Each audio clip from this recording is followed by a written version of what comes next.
এটা তো একটা দুর্ভাগ্যজনক ব্যাপার। আমরা কিছুটা মারা গেছেন যুবক পড়ে গেছে, কিন্তু আমার কোনোকে হয়েছে ওইটাই করবেন বা আমার শরীর পাই আছেন, তারা আমার খবর বলছেন এতিয়া তো লগে লগে উদ্ধার করার লাগে লগে লগে ফাটাইয়া দিস। তারা ওই খুঁজিয়া পাইছে না। পরবর্তীতে দেখা যায় বাহাদুর পুরো বা ওই যোগাযোগ রক্ষা করছে, কোনোকে বহুত যোগাযোগ করছে। এই সার্কেল তো নয় না, আমরা হাইলাকান্দি সার্কেল, এটা তো কিছু অফিসিয়াল ম্যাটার আছে। আমার কিছু কিছু ওখানে করছে, ওখানে পাইলি বা এরকম কিছু নাই। হাইলাকান্দি সার্কেল দিয়া উঠাইয়া জানা ওটা রাত্রে গেছি প্রশ্নটা বলছে পরদিনে আবার সরঙ্গা পর্যন্ত আমি আসলাম। আমরা সাধ্য পরিমাণ যতক্ষণ করার জানি না কতটুকু করতে পারছি, নিজের চেষ্টা করছি। আর আমার এখন আইসি আমি কোনো লগে কইছি দেখে পঞ্চিশ মুস্কাল লড়াত হয়ে গেছে, ওখানে আসলাম। এটা ক্ষতি আপনারা টাকা টুকা কিছু দিতে পারছে না। একজন মানুষ মরে গেলে তার বিনিময়টা কিচ্ছু একটা দিত না।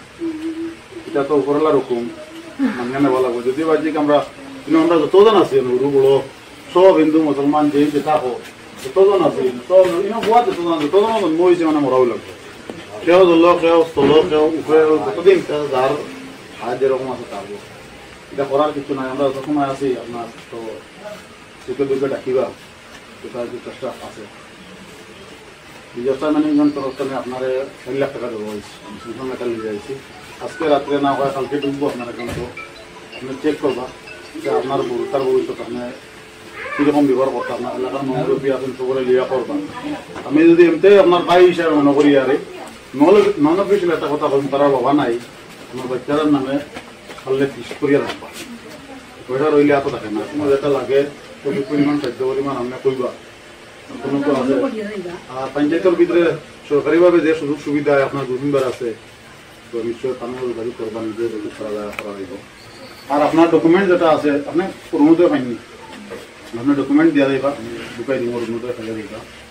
আগামী মাস বা 2 মাস 2 মাসের ভিতরে ফেলে দিবা, দিয়া দিবা কাজে বসে দিতে। আর যখন এসবিআই দিছেন 3754364047 অ্যাকাউন্টটা কালকে চেক করবা। ডেট দিছি ওখানে